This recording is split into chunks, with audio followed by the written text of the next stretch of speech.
El Congreso de la República, el despacho congresal del congresista Flavio Cruz Mamani, presentan En Contacto con Flavio Cruz, un espacio de socialización de nuestra labor parlamentaria. En Contacto con Flavio Cruz, ya está con ustedes. ¿Qué tal, amigos? Como siempre, como todos los sábados, En Contacto con Flavio Cruz se pone en contacto de nuevo con ustedes para brindarles toda la información de la labor parlamentaria que cumplimos aquí en el Congreso de la República. El saludo también de René Choque Alave. Saludos a quienes ya están conectados en este horario. Hoy estamos sábado 13 de agosto del año 2022. Estamos con la edición número 37. Bienvenidos, listos y dispuestos para ofrecer en este espacio sabatino. Queremos, con el permiso de ustedes, iniciar el programa abordando un tema que tiene que ver con la organización que en este momento hace que nosotros estemos aquí en el Congreso de la República, que además tuvo la función histórica como instrumento político de llevar al profesor Pedro Castillo a la presidencia de la República. Es algo que jamás en la historia republicana del Perú había logrado un partido político de izquierda y con mayor razón provinciana. Estoy hablando del Partido Político Nacional Perú Libre, mi partido político, el partido político de ustedes, que además como algo sustancial tiene un ideario, un programa que estamos implementando aquí, por supuesto que son retos a largo plazo, pero a las que tampoco renunciamos ni renunciaremos, como el tema de la Asamblea Constituyente, la necesidad de un nuevo acuerdo nacional que se llama Constitución Política en el Perú. Necesitamos, de eso estamos convencidos, el país, el pueblo está convencido de eso. Los últimos hechos, al contrario, con mayor razón, nos obligan a seguir impulsando, como el tema de la renegociación de los contratos ley, las reformas reales, verdaderas en materia de educación, salud, agro, eso está clarito. Y todo eso está aquí, en el ideario de Perú Libre. Y tenemos un líder, lo que falta en el Perú, el doctor Vladimir Cerrón Rojas. ¿Y por qué esta introducción? Y decía, con el permiso de ustedes, porque justamente hoy estamos de aniversario. Un partido todavía nuevo, más de 200.000 militantes en estos 14 años de existencia del partido. Desde un movimiento regional en Huancayo, en Junín, 2 veces a la gobernación regional. Tenemos muchos otros gobiernos locales en el Perú. Tenemos una bancada en el Congreso de la República. Hemos derrotado solos, ¿eh? Sin alianza, sin nada, solos hemos derrotado a la derecha, después de 200 años, como esa frase siempre utilizamos, derrotar a la derecha, a los gobiernos de siempre, independientemente de cómo el gobierno ahora esté gobernando. Ese es otro tema, ¿no? Nosotros vamos por los retos, por los programas, por los ideales, por la victoria popular, no necesariamente por las personas. Es verdad que está simbolizado en el profesor Pedro Castillo como presidente de la República. Pero ahí vamos nosotros, justamente, ¿no? Con un partido que en estos 13 años de existencia, hoy día hay una actividad importante en la carretera central, como tiene que ser. Y por supuesto que también seguramente vamos a generarnos una reflexión crítica y autocrítica interna como partido, como militantes, y luego los compromisos férreos de seguir construyendo más partido, porque los retos no se vienen a futuro. Eso falta mucho por hacer. Repito, es un partido nuevo, 14 años, hay mucho por hacer partido, a seguir creciendo a nivel del país, ¿no? Y con la misma firmeza, convicción, y por supuesto que esperemos que los militantes, los simpatizantes no nos abandonen. y seguiremos siendo una trinchera principal para enfrentar a los grandes poderes fácticos que hay aquí en el país, que aquí lo estamos comprobando.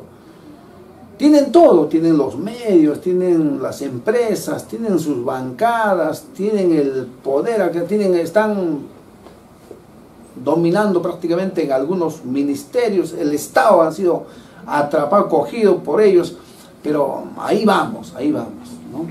Firmes. Por eso quería empezar con esta reflexión y desear en la persona del doctor Vladimir Cerrón a todos los militantes del partido feliz aniversario. Un abrazo para todos ustedes con mucho cariño, con mucha convicción, siempre hasta más allá de la victoria. Usted está viendo En Contacto con Flavio Cruz. A continuación ingresamos a nuestro segmento El Pleno en el Congreso de la República, pero en realidad el Congreso en este momento está en un proceso de reestructuración del periodo de sesiones anual 2022-2023, ¿no? Son 2 legislaturas que se vienen, de aquí hasta diciembre, 15 de diciembre, luego empezamos en marzo hasta junio. Pero en realidad la agenda ha sido bastante breve el pasado jueves. Hemos empezado con la elección de la tercera vicepresidencia de la mesa directiva. Como recordarán, el congresista Wilmar Helera de Piura renunció por algunos hechos un poco quizá desatinados, por una declaración periodística, y luego le cayó una sentencia del Poder Judicial y bueno, ahora están pidiendo incluso su captura, ¿no? Son hechos que sería largo explicar, pero a raíz de eso se generó esta vacancia y hubo hasta 6 candidatos, algunos se retiraron. Al final yo quiero felicitar también a nuestra candidata de Perú Libre, la congresista por Lima, Provincias, Milagros Rivas Chacara, por su performance. Ha logrado 20 votos, ¿no? Que apostamos por siempre estar definidos en nuestra línea y no tener esa suerte de convivencias y alianzas con quienes la coyuntura nos dice que no deberíamos haber hecho alianzas.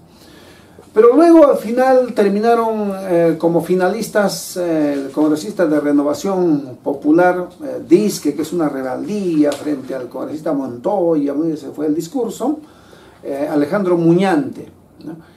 Y por el otro lado, una suerte de centros e izquierdas, ¿no?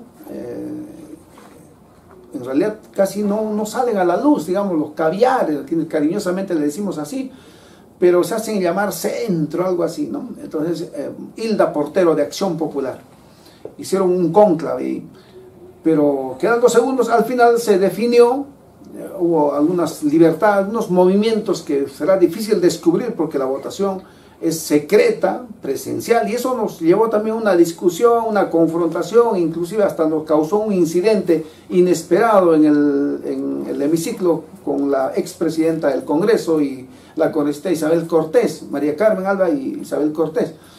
Pero en realidad no se retiró esta moción de que los que estaban a distancia podían haber votado, ¿no? Electrónicamente o virtualmente, no sé, porque el reglamento dice una cosa, debe ser presencial en ánfora, y el reglamento tiene rango de ley, y por eso fue la discusión y la confrontación, y terminó en una junta de portavoces, y la conclusión fue: debemos tratarnos con respeto.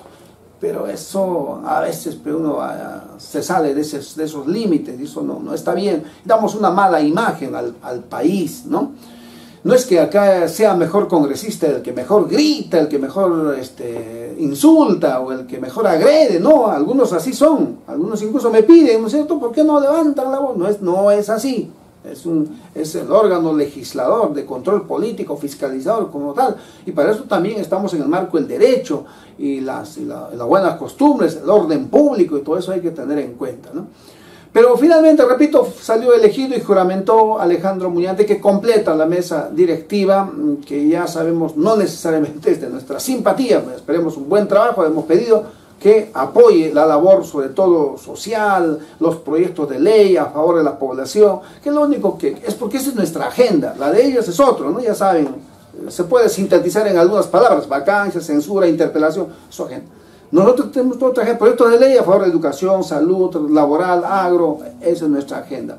Entonces, esperemos tener una buena gestión con esta mesa directiva presidida por Lady Camones, que ya empezando, nadie le autorizó a decir que pida la renuncia del presidente, se mandó así y eso está dando una mala señal. Esperemos que haya un correctivo inmediato y haya una pluralidad, amplitud, realmente democracia, imparcialidad, y así podemos encaminarnos muy bien.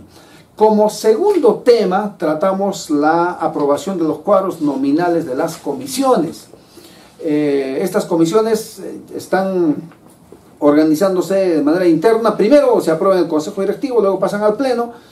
Hubo alguno que otro movimiento y ya prácticamente está aprobado. Nosotros vamos a estar en la Comisión de Justicia, en la Comisión de Educación y en la Comisión de Educación, Ciencia y Justicia. Son las tres comisiones que vamos a asumir, ¿no? Y les estaremos informando de nuestra tarea permanente en estas comisiones. A la próxima semana, es decir, este lunes empieza la instalación. Lunes, martes y miércoles se instalan, ¿no? Se eligen presidente, vicepresidente, secretarios, y a la subsiguiente prácticamente ya empiezan a trabajar. Aunque del 22 al 26 no vamos a estar aquí, vamos a ir a la semana de representación. En este caso vamos a ir a la provincia de Mo a dar la conferencia de prensa el domingo 21, allí con la municipalidad, con la prensa, el periodismo, la población, para recoger también sus preocupaciones, sus expectativas.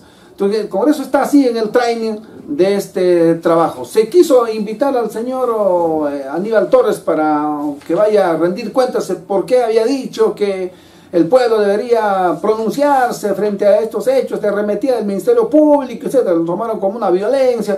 Bueno, yo no sé de qué lado viene la violencia, no está confundido, ¿no? Entonces hay que tener cuidado también en la forma como se quiere decir las cosas. Como en un medio de crisis, incluso en el Parlamento, se quería invitar al Premier para que de repente encienda más la pradera. Eso no es la idea, pues, ¿no?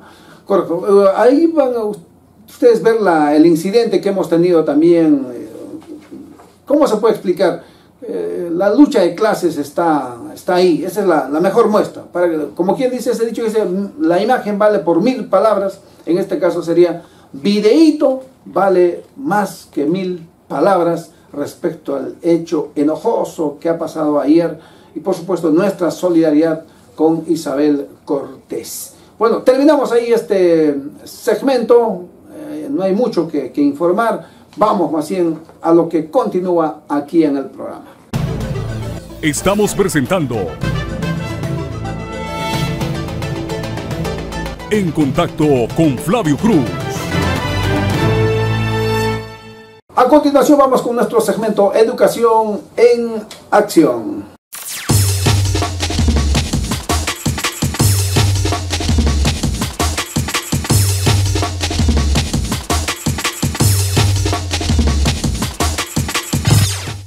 Ingresamos con Educación en Acción. Ayer nos hemos reunido con la gente que tiene que ver con este tema de CAS administrativo del sector salud, del MINSA, ¿no? No tiene que ver con el segmento, pero lo digo porque en realidad hay una agenda de salud, pero también hay una agenda de educación. Y en esa agenda era reivindicar a los profesores nombrados, contratados, auxiliares de básica, de superior, de universidad, y estamos trabajando. Un año ha sido insuficiente, pero ya se han logrado importantes cosas, como por ejemplo las CTS para básica, ¿no? Para EVA, para CETPROS, y también ahora para auxiliares de educación. Ayer, el jueves, ha salido publicado la ley 31552, que modifica la fórmula de cálculo de la compensación por tiempo de servicio para los docentes contratados, auxiliares de educación y también contratados de las instituciones educativas. Estos son los logros, así quizá muchas veces en silencio, porque yo por ahí todavía sigo escuchando, leo mensajes que dice, el Congreso no hace nada, y esto no es nada, no se puede llamar nada esto, se está haciendo, y para educación superior también, ya se viene, y también ya está nuestro proyecto para docentes universitarios, estamos trabajando, ¿no? Entonces, lo vamos a seguir haciendo, ¿no? Como para eso nos han puesto aquí. También hay otros temas. Esto, René, te merece un comentario. Yo creo que es una buena noticia para los auxiliares, sobre todo, que la verdad sí están muy mal pagados. Sí, doctor Flavio, definitivamente este es un logro, como alguna vez comentaste, y eso hay que reiterar, ¿no? Es en función a los votos, y si no hubiese los votos, sí, realmente no se lograría, porque son beneficios que se alcanzan después de varios años. Recordando, por ejemplo, la ley de la reforma que estableció este pago de la CTS sobre la base del 14%, tiene su origen en el año 2012. ¿Cuántos años tuvo que pasar? ¿Cuántos congresos tuvo que pasar? Entonces creo que eso es rescatable. Yo quería partir por lo siguiente. El tema de la compensación por tiempo de servicios es un beneficio que se otorga justamente al final del vínculo laboral. En el caso de los nombrados, cuando cesan, cualquiera que sea la causal. En el caso de los contratados, cuando termina su contrato. Pero si comparamos nosotros con una pensión, por ejemplo, en el régimen de pensiones del decreto ley 1990, ahorita la máxima pensión que se otorga es 893. Y si hacemos el cálculo de la CTS de un docente que va a pasar más de 20 años, probablemente esa CTS es la que va a beneficiar de modo significativo al docente, porque 893 es el tope máximo de la pensión, significa una cantidad muy irrisoria, ¿no? Entonces creo que a las circunstancias en la coyuntura actual... ¿Y el costo de vida? El costo de vida, realmente este es un beneficio que justamente va a ser de trascendencia para los docentes. Aún todavía, como la ley justamente que estableció para los nombrados, que se establece los ceses a partir del 31 de diciembre, aún todavía el docente no lo tiene todavía este beneficio palpable, pero ya desde el próximo año empieza a ejecutarse, ¿no? Y en el caso concreto de lo que estamos hablando, justamente ya esto se hace extensivo a los docentes contratados. Los docentes contratados hasta el año 2020 no recibían la compensación por tiempo de servicios.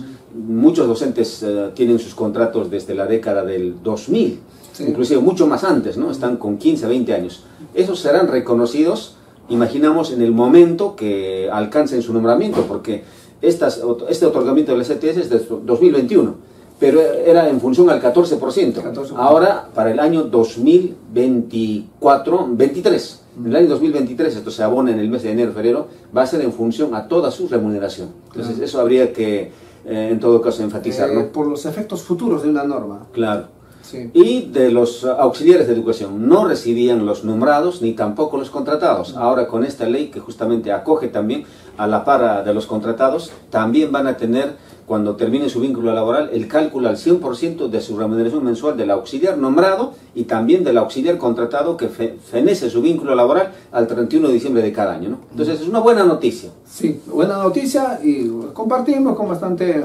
humildad, seguiremos trabajando. A ver, hay un tema que tiene que ver con la acumulación de la formación profesional. 4 años, sería largo explicarles.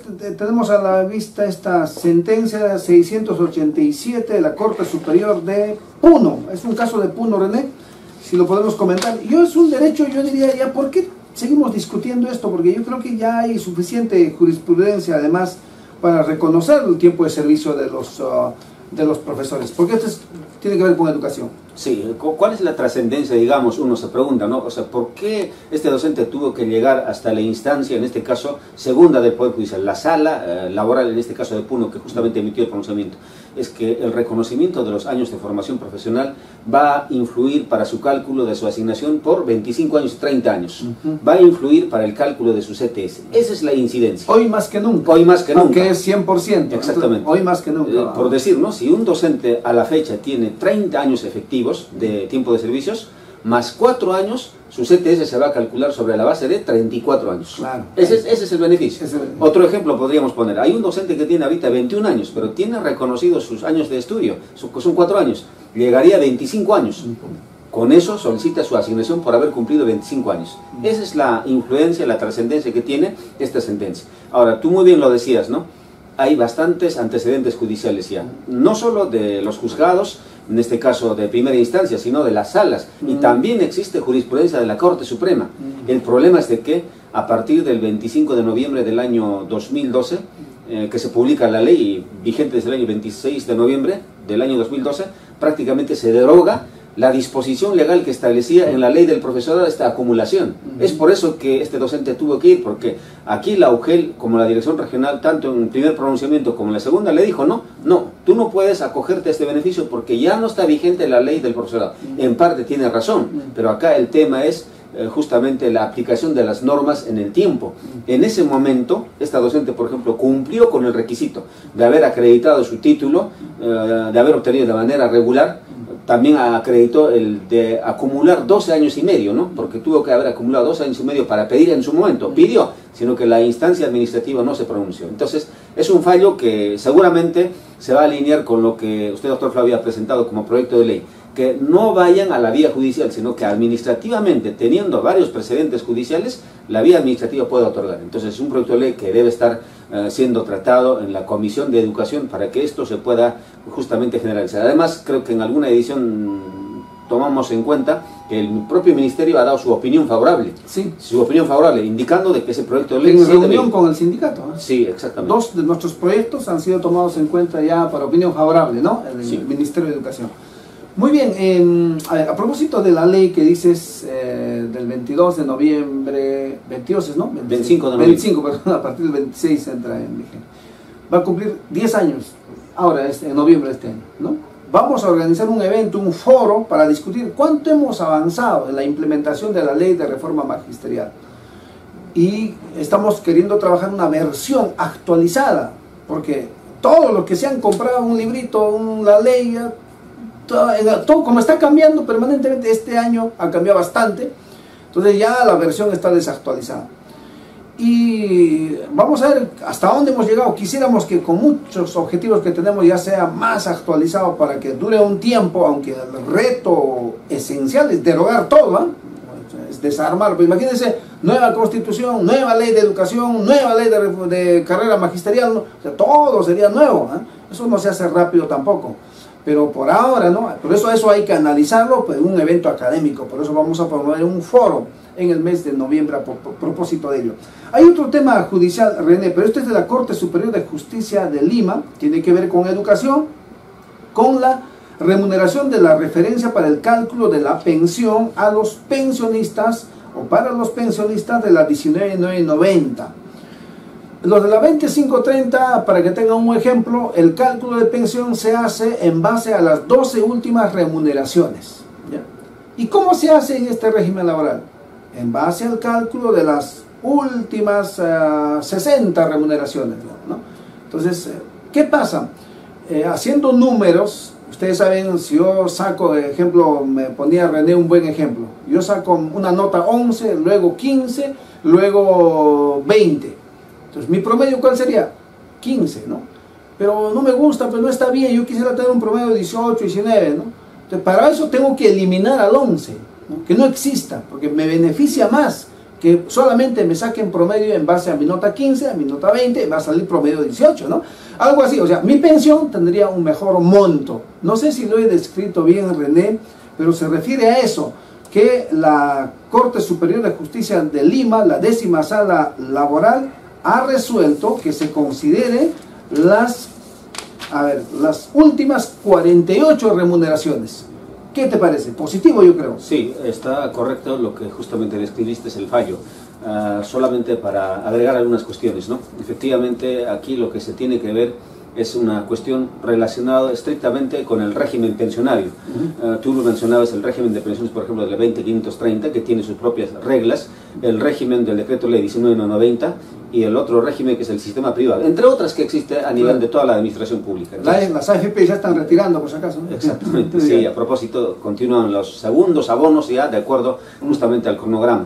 Entonces, yendo al tema, ¿no? En este caso se trata de un docente que cesa y le calculan su pensión en base a los 5 años o 60 remuneraciones anteriores a su cese.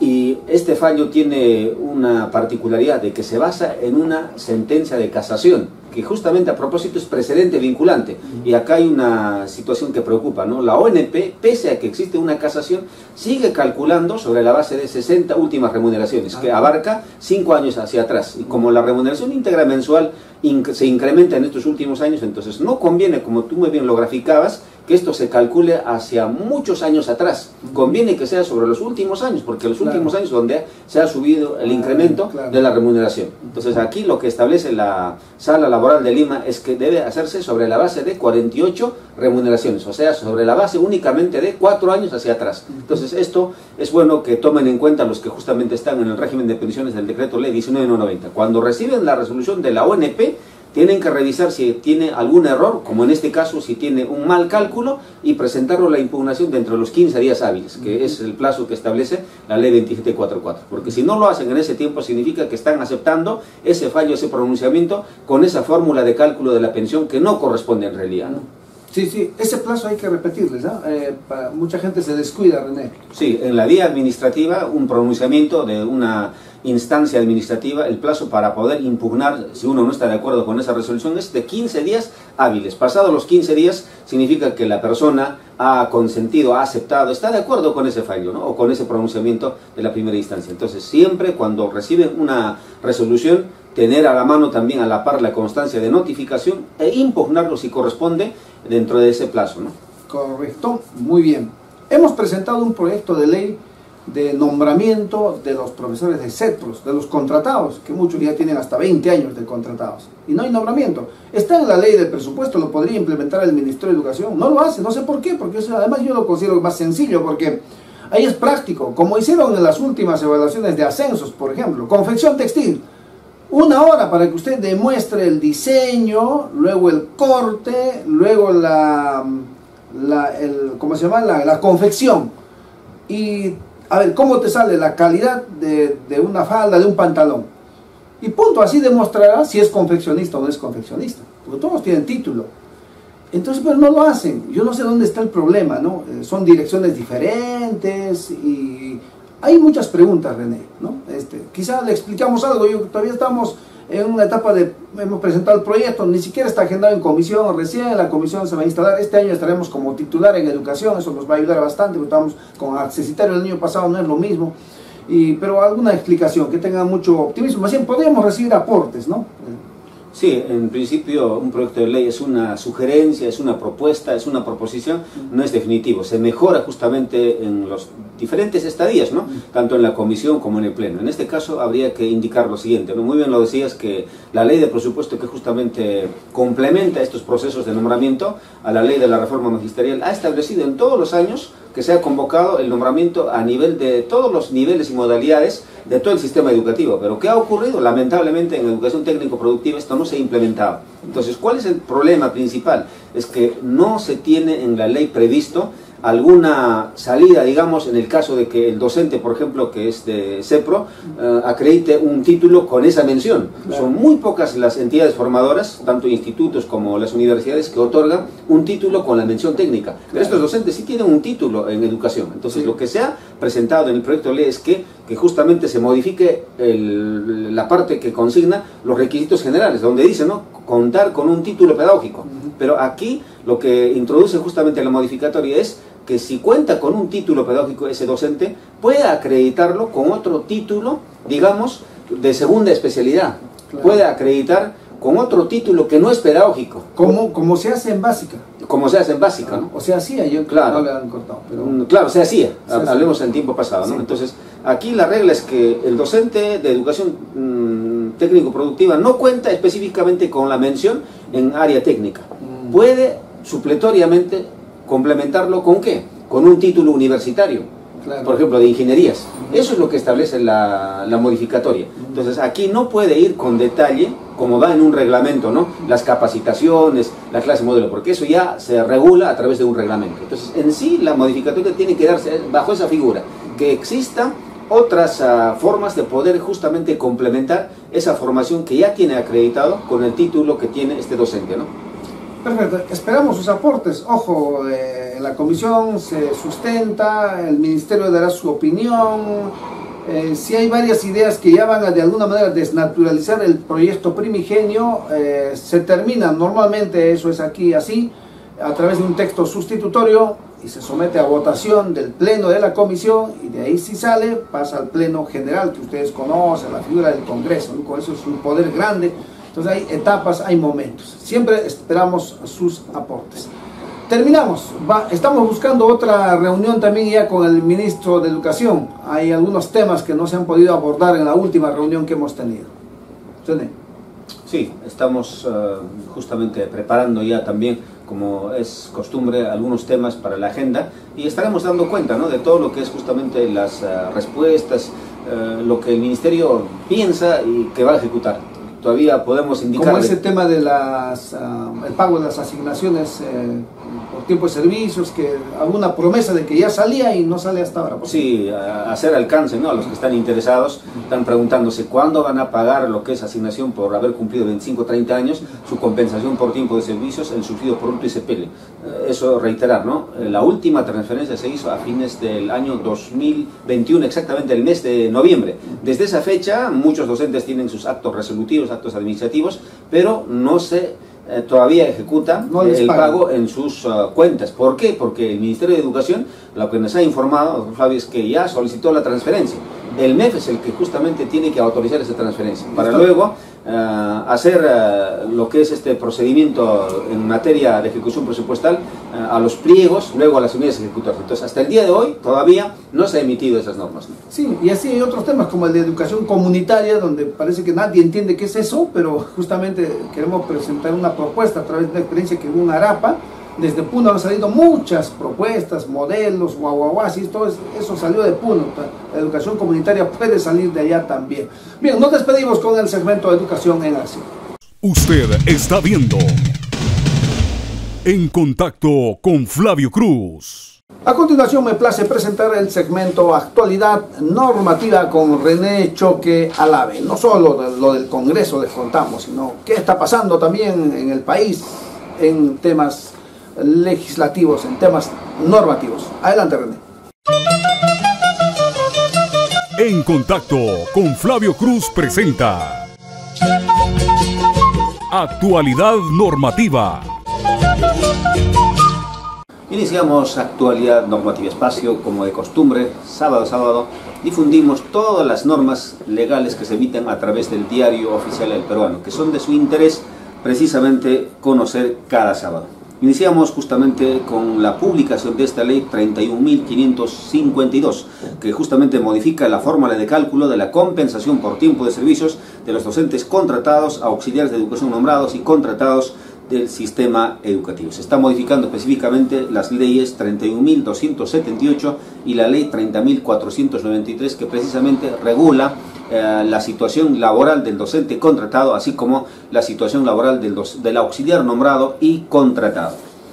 Igualmente esta semana se ha publicado la ley 31.554, la ley que modifica la ley 27.470, ley que establece normas complementarias para la ejecución del programa del vaso de leche a fin de mejorar la focalización, la cobertura del programa y los mecanismos de control. Así, en esta norma podemos encontrar, por ejemplo, de la organización de este programa. Asimismo, aquí se establece ya la ración alimenticia de los beneficiarios de la supervisión y control y las responsabilidades. Igualmente vamos a dar cuenta de esta ley que se ha publicado el pasado 11 de agosto, la ley 31.553. Es la ley que establece la reasignación gradual y progresiva de los profesionales de la salud y personal técnico y auxiliar asistencial del Ministerio de Salud, sus órganos públicos, jerezas y diresas de los gobiernos regionales y otras entidades comprendidos en el decreto legislativo 1153. Precisamente en esta ley se establece justamente ya la regularización de este personal de salud que estaba en la condición de destacado. Y asimismo se establece a través del artículo 2 que la cobertura, la reconversión y la reprogramación de estas plazas se tiene que dar en un plazo no mayor a 5 años. Y de igual forma aquí en este artículo 3 se regula justamente la reasignación interregional. Asimismo vamos a dar cuenta de la ley 31.549, es la ley que modifica la ley 31.125, ley que declara en emergencia el Sistema Nacional de Salud y regula su proceso de reforma.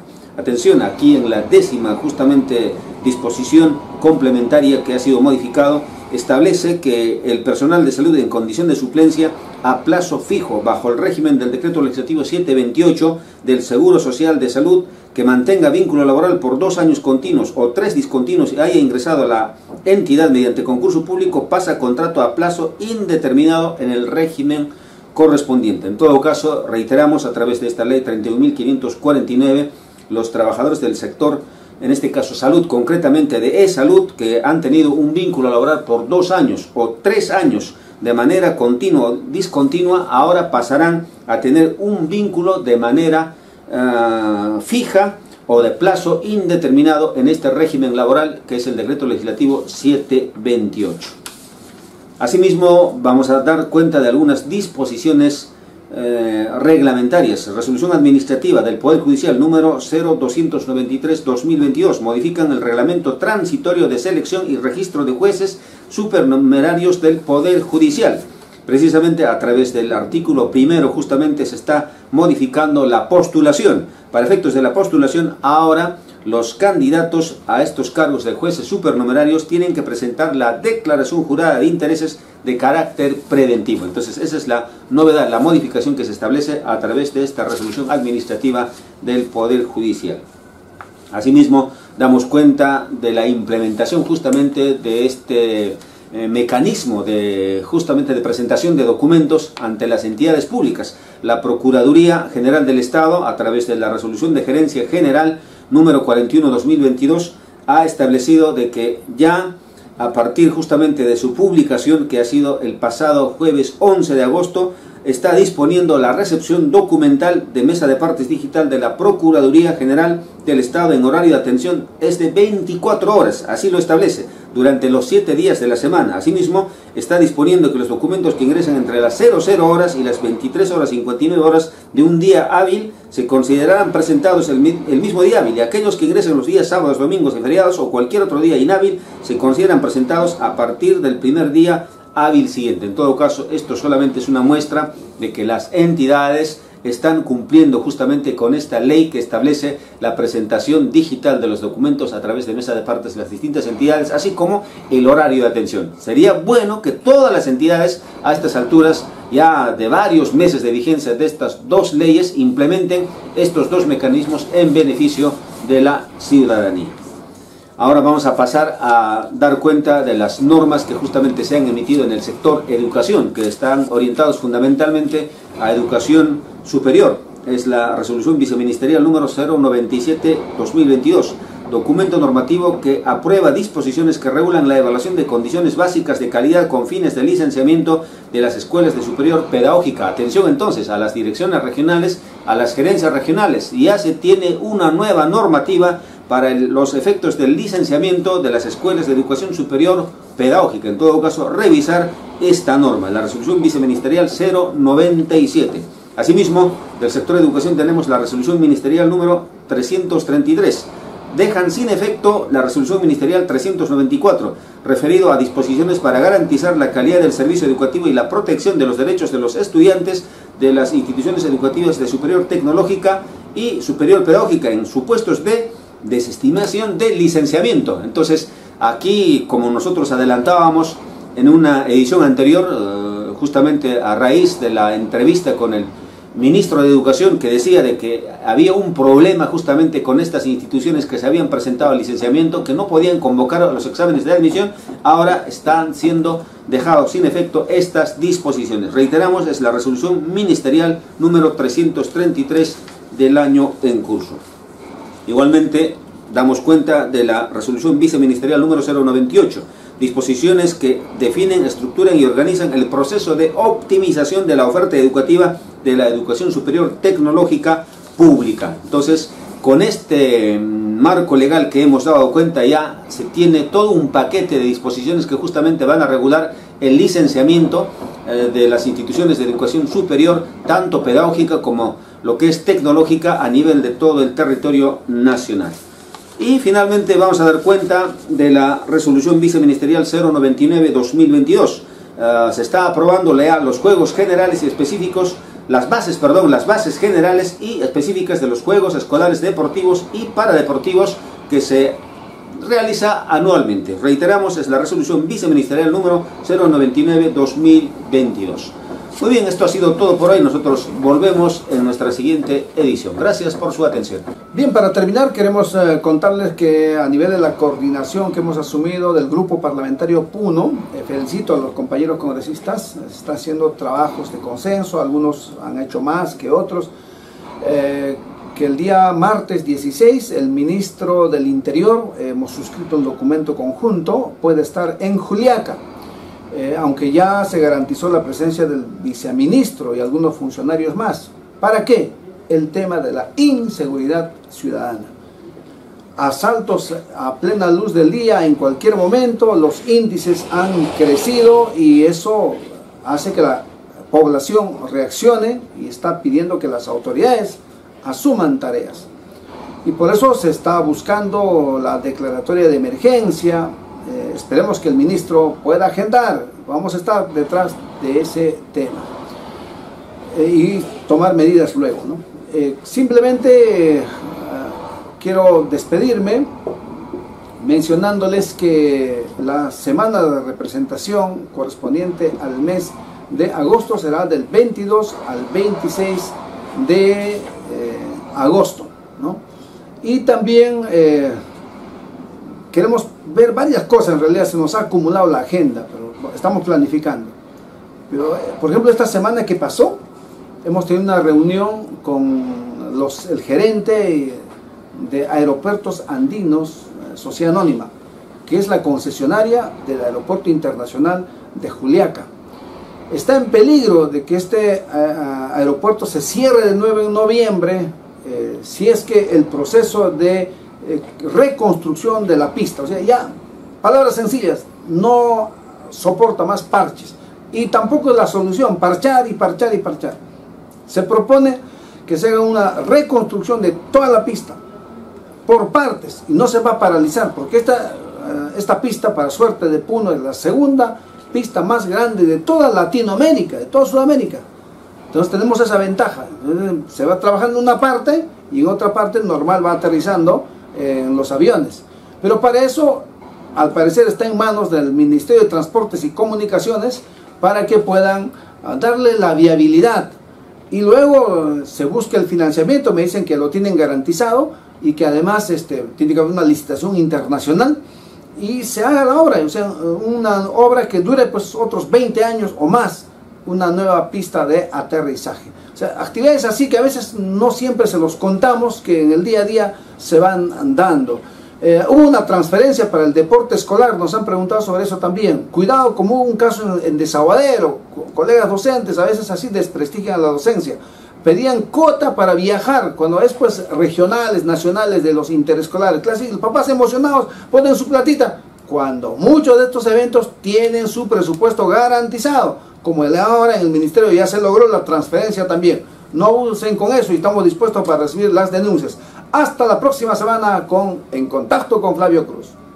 Desde mi despacho congresal, desde la Plaza Bolívar, desde los Pasos Perdidos, desde la Sala Grau, desde mi curul, desde la oficina de nuestro grupo parlamentario, desde la Sala Bolognesi, desde la sala de prensa, como militante y miembro de la bancada Perú Libre, en la persona del doctor Vladimir Cerrón Rojas, presidente del Partido Político Nacional Perú Libre, mi saludo por este 14º aniversario a todos los militantes del Perú, hasta más allá de la victoria. ¡Feliz aniversario!